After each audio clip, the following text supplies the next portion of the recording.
So now session exercise 4 के doubts देखते हैं।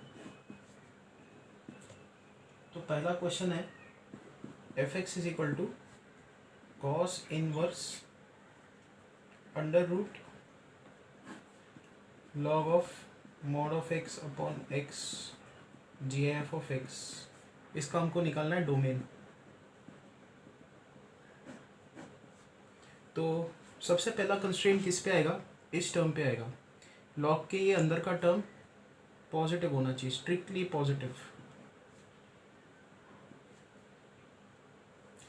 ना मॉड दिख रहा है, तो अगर आप x को पॉजिटिव रखते हो तो लेफ्ट हैंड साइड का ये जो टर्म है ये क्या होगा? x upon x which is 1। और फिर अगर आप x का वैल्यू लेस दैन 0 पुट करते हो तो ये लेफ्ट हैंड साइड का टर्म क्या होगा? Minus x upon x which is -1। तो ये जो टर्म है पॉजिटिव वैल्यूज़ ऑफ x के लिए +1 है, नेगेटिव वैल्यूज़ के लिए -1 है। हमको चाहिए कि ये ग्रेटर दैन ज़ीरो एक ही केस में आ रहा है जब x ग्रेटर दैन 0 हो। ठीक है, तो यहाँ से ये क्लियर हुआ कि जो x का वैल्यू है आप नेगेटिव नहीं पुट कर सकते, नहीं तो ये अंदर का टर्म -1 बनेगा और log ऑफ -1 नॉट डिफाइंड। तो ये टर्म 1 बनेगा every time it will be 1।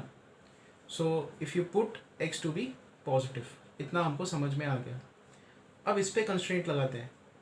Ji f of x हमको पता है it should be greater than 0, g of x should not be equal to 1। Okay, ये कंडीशन होती है। ना जी एफ फंक्शन हमेशा इंटीजर वैल्यूज आपको निकाल के देता है। तो एक्स के जो भी वैल्यूज पुटअप करोगे ये एक इंटीजर होगा, और इंटीजर मुझे ग्रेटर दैन 0 चाहिए। तो ग्रेटर दैन 0 कौन कौन से इंटीजर्स होते हैं? और 1 भी नहीं चाहिए। तो बिल्कुल जी एफ के वैल्यूज़ क्या पॉसिबल है यहाँ पे? 2 पॉसिबल है, 3 पॉसिबल है, 4 पॉसिबल है, मतलब अलाउेबल है। 2 अलाउड है, 3 अलाउड है, 4 अलाउड है, 0 अलाउड नहीं है। जी एफ ऑफ एक्स 0 नहीं हो सकता, नहीं तो लॉग का बेस 0 हो जाएगा। और फिर एक्स का वैल्यू नॉट इक्वल टू 1 चाहिए। इसका मतलब g f of x should not be equal to g f of 1 which is 1। तो ये भी वैल्यू अलाउड नहीं है। G f of x should not be 1 and g f of x should not be 0। तो अगला integer कौन सा value हुआ? 2, 3, 4 एंड सो ऑन। तो जी एफ ऑफ एक्स कब 2 आता है, कब 3 आता है, कब 4 आता है? When x belongs to two infinity. कि अगर आप x का वैल्यू 2 या 2 से आगे रखते हो तो आपको ये सारे इंटीजर्स मिलते हैं, जी एफ के वैल्यूज आपको ये मिलते हैं। ये इसका डोमेन है, क्योंकि ये पॉजिटिव भी है, हमको x पॉजिटिव चाहिए था greater than 0। So this is it, this is the domain of this question. This is question number 8। Next question number 15th। G of x is equal to mod of sine x plus of sine x, इसके साथ added है sine x. दूसरा function है phi of x which is sine x plus cos x. हमको इसका domain निकालना है। ठीक है, डोमेन किसका निकालना है हमको? F of x which is root of log of g of x to the base phi of x.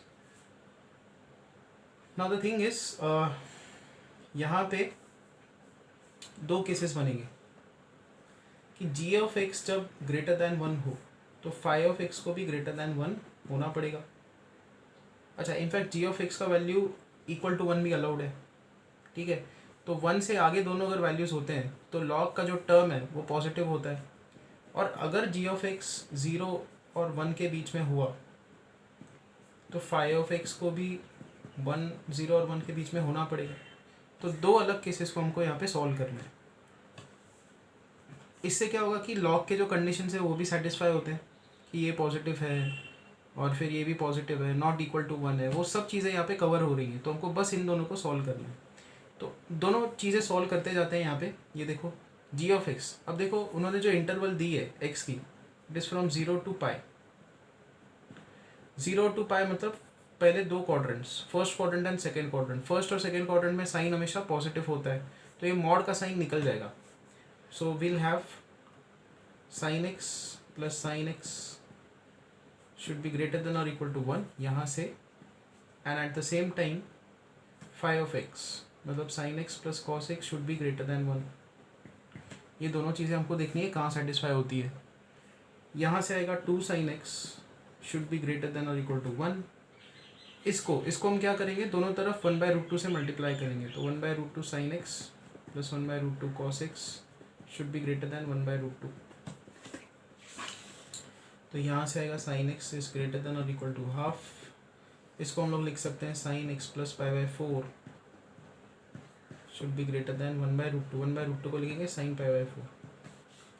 तो sin x ग्रेटर देन और इक्वल टू हाफ। देखो sin 0 0 होता है, sin 30 हाफ होता है, और फिर sin 150 भी हाफ होता है। इसके आगे sin ग्रेटर देन हाफ होता है इस पूरे रेंज में, इन पूरे एंगल्स के लिए।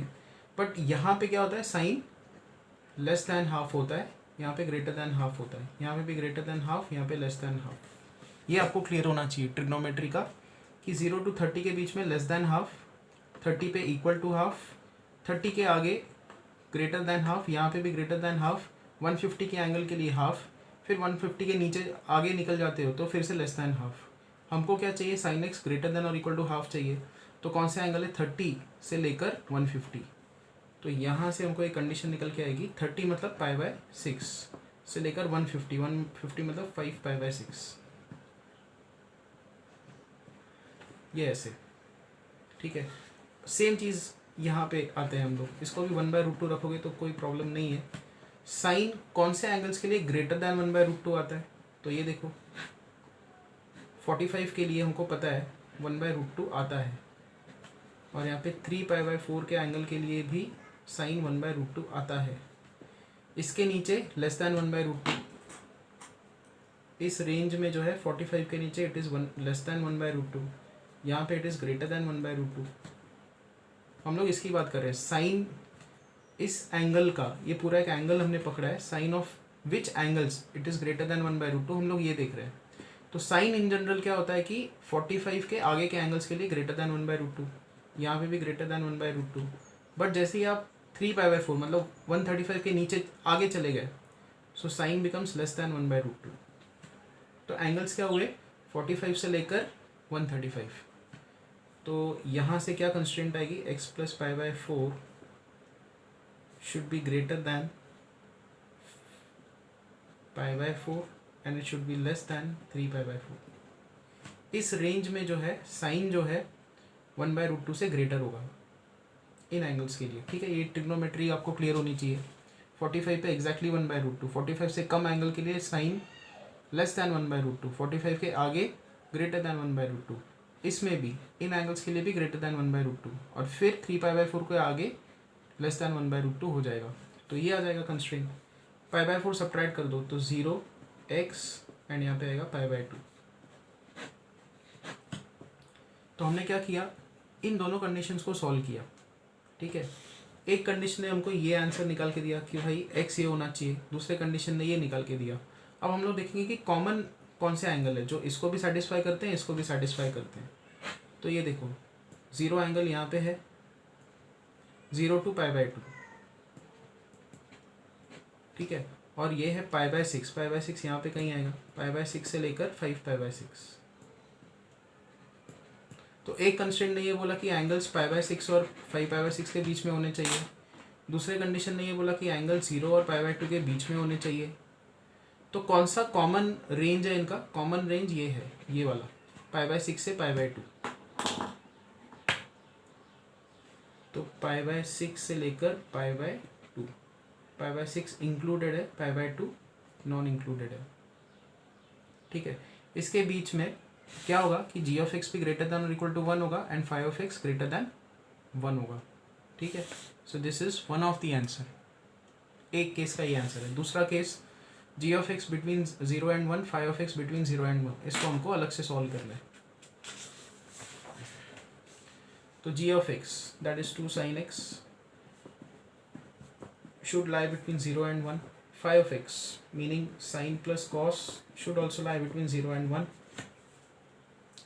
हम लोग क्या करेंगे, यहाँ पे 2 से डिवाइड कर देंगे, 0 sin x less than half, यहाँ पे भी 0 sin x plus cos x 1/√2, इसको 1/√2 से डिवाइड कर देंगे, और यहाँ पे भी आएगा 1/√2।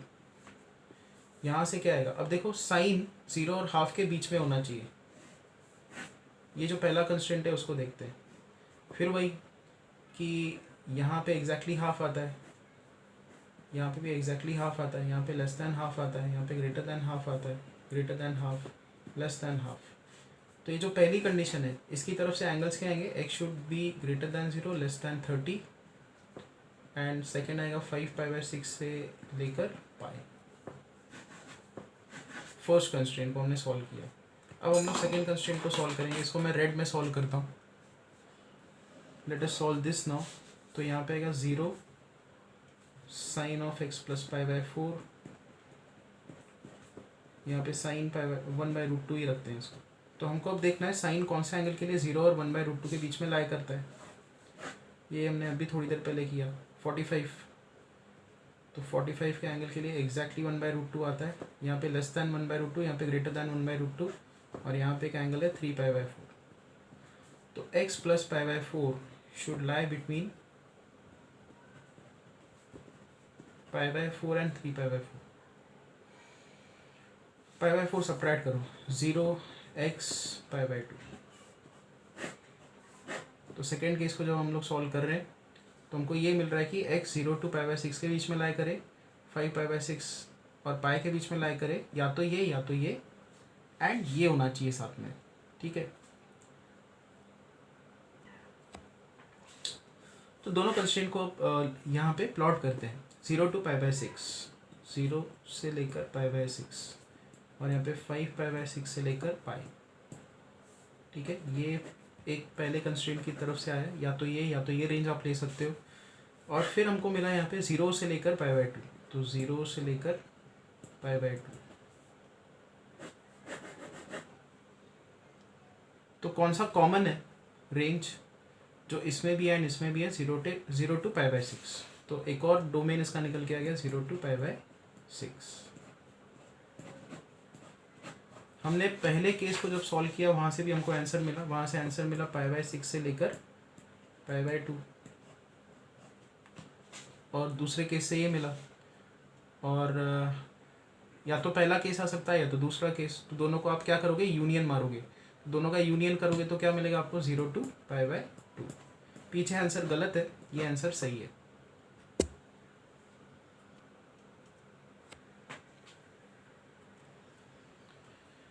अब ये देखते हैं 18। Find integral solution of the equation mod gf of x gf of y is equal to x plus y.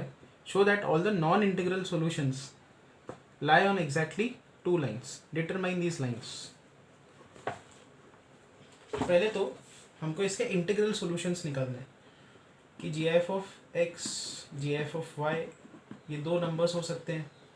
It should give you x plus y। ठीक है, इंटीजर सॉल्यूशंस। इंटीजर सॉल्यूशंस मतलब ये प्योर इंटीजर्स है।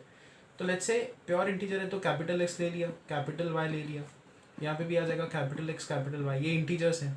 ठीक है, तो x common निकाल दो, y -1 is equal to y आ जाएगा। ये x हमने यहाँ पे शिफ्ट किया, x कॉमन निकाल दिया, यहाँ से आएगा x is equal to y upon y -1। अब क्योंकि x इंटीजर है, इंटीजर होने के लिए क्या होना चाहिए कि जो डिनोमिनेटर का टर्म है वो 1 होना चाहिए या -1 होना चाहिए।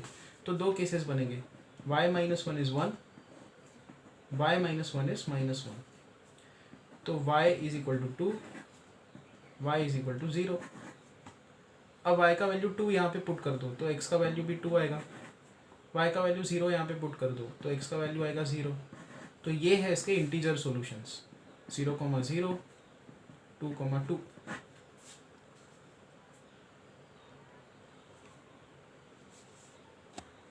फिर से मैं एक्सप्लेन कर देता हूँ, आई गेस मैंने जूम आउट नहीं किया था। ये इंटीजर हमको इंटीजर सॉल्यूशंस निकालने हैं। तो इस इक्वेशन को सेटिस्फाई करने वाले हमको इंटीजर सॉल्यूशंस निकालने हैं।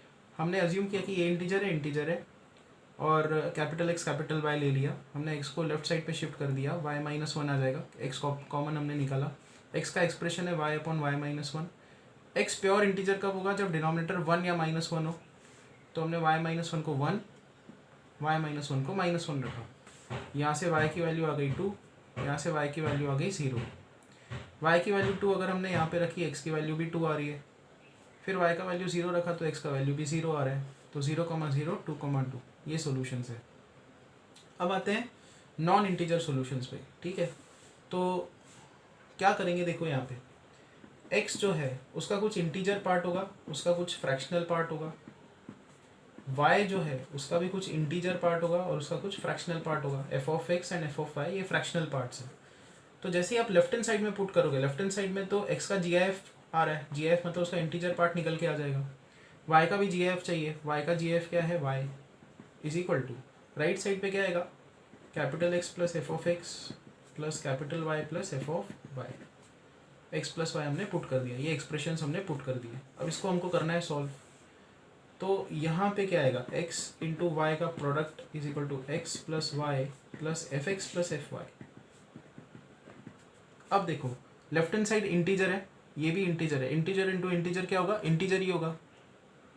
ये इंटीजर है, ये इंटीजर है, बिकॉज लेफ्ट हैंड साइड पूरा इंटीजर है, ये भी इंटीजर है, ये दोनों टर्म्स। तो F X plus F Y भी क्या होना चाहिए, इंटीजर होना चाहिए। तो यहाँ से हम लोग लॉजिक लगाएंगे, F X plus F why should be integer. है तो ये फ्रैक्शनल पार्ट्स। देखो एफ एक्स किसके बीच में लाई करेगा, 0 और 1 के बीच में, एफ वाई किसके बीच में लाई करेगा, 0 और 1 के बीच में। तो दोनों का एडिशन किसके बीच में लाई करेगा, 0 और 2 के बीच में। तो कौन सा, अब देखो हमने यहाँ पे ये बोला कि F X plus F Y integer होगा। यहाँ पे देखो कि अच्छा एक और चीज़ ये है कि ये जो x और y है वो नॉन इंटीजर्स है। नॉन इंटीजर्स है मतलब एफ एक्स और एफ वाई क्या होगा, डेफिनेटली 0 नहीं होगा। सी ये इंटीजर नहीं है, मतलब ये 2.3 नंबर होगा, तो ये 2 होगा, ये 0.3 होगा। डेफिनेटली ये भी 0 नहीं है, ये भी 0 नहीं है। तो हम लोग क्या कर सकते हैं, ये जो इक्वालिटी लगाई है ये भी हमको हटानी होगी। तो F x is between 0 and 1, F Y is between 0 and 1, तो इनका एडिशन भी क्या होगा, 0 और 2 के बीच में होगा।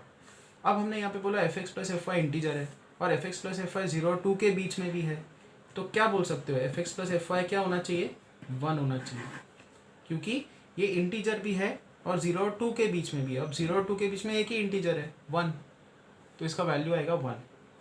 हम लोग यहाँ पे पुट कर देंगे, तो यहाँ पे क्या आएगा, x into Y is equal to X plus Y plus 1।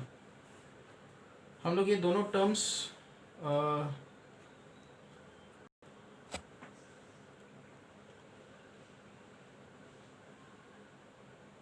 एक काम करते हैं, ये x यहाँ पे शिफ्ट करते हैं, तो x y minus X minus Y is equal to 1, y को भी यहाँ पे शिफ्ट कर दिया हमने। तो यहाँ पे हम लोग x कॉमन निकालेंगे तो y माइनस 1 आएगा, यहाँ पे माइनस वाई है तो हम लोग प्लस 1 करेंगे, यहाँ पे भी 1 प्लस 1, दोनों तरफ 1 1 हमने ऐड कर दिया। तो x इंटू वाई माइनस 1, यहाँ पे माइनस 1 कॉमन निकालो, y minus 1 is equal to 2, ये आ रहा है। तो x minus 1 into Y minus 1 is equal to 2, ये आ रहा है। देखो अब x इंटीजर, x माइनस 1 भी integer, y integer, y minus 1 भी इंटीजर, दो इंटीजर्स का प्रोडक्ट 2 आ रहा है। इसका मतलब ये क्या होना चाहिए, अगर ये 2 हुआ तो ये 1 होना चाहिए, ये 1 हुआ तो ये 2 होना चाहिए। और केसेस क्या बनेंगे, अगर ये -2 हुआ तो ये -1, ये -1 हुआ तो ये -2, ठीक है, ओके। तो x माइनस 1 का वैल्यू 2, y माइनस 1 का वैल्यू 1। तो यहाँ से और इन्हीं 4 केसेस को आप क्या लिख सकते हो, x और y के टर्म्स में लिखो। देखो x माइनस 1 का वैल्यू 2 तो x का वैल्यू 3 आएगा, y माइनस 1 का वैल्यू 1 तो y का वैल्यू 2 आ जाएगा, x माइनस 1 का वैल्यू 1 तो x का वैल्यू कितना आ जाएगा 2, y का वैल्यू कितना आ जाएगा 3, x माइनस 1 का वैल्यू -2 तो x का वैल्यू -1, y माइनस 1 का वैल्यू -1 तो y का वैल्यू 0, x माइनस 1 का वैल्यू यहाँ पे चौथे केस में -1 तो x का वैल्यू 0 और y का वैल्यू -1। तो ये 4 केसेस बनेंगे, ओके। x और y क्या है, कैपिटल x और कैपिटल y, ये GIFs है x और y के, ठीक है। अब हम लोग फिर इस पे आ जाते हैं। देखो हमारा ओरिजिनल इक्वेशन क्या था, GIF(x) GIF(y) is equal to x plus Y, और हमने GIF(x) GIF(y) के 4 केसेस निकाले, ठीक है। इन्हीं को हम लोग यहाँ पे अब लिखेंगे। देखो हमारा x plus Y is equal to GIF(x) GIF(y) था, और ये 4 सॉल्यूशंस बन रहे हैं when x and y are non integers, okay. तो हमारे पास GIF ऑफ x, उसके वैल्यूज़ आ गए, GIF ऑफ y, उसके वैल्यूज़ आ गए ये। तो इन दोनों का प्रोडक्ट निकालो, क्योंकि हमको इस इक्वेशन में इनका प्रोडक्ट लिखना है। तो इन दोनों का प्रोडक्ट क्या होगा, 6 6 0 0। तो दो ही सॉल्यूशंस बन रहे हैं, x प्लस वाई या तो 0 होगा या तो x प्लस वाई 6 होगा। मतलब नॉन इंटीजर सॉल्यूशंस है तो वो या तो इसको सेटिस्फाई करेंगे या तो इसको सेटिस्फाई करेंगे। इधर they lie on x plus Y is equal to 0 line और they lie on x plus Y is equal to 6 line. यही हमको प्रूव करना था।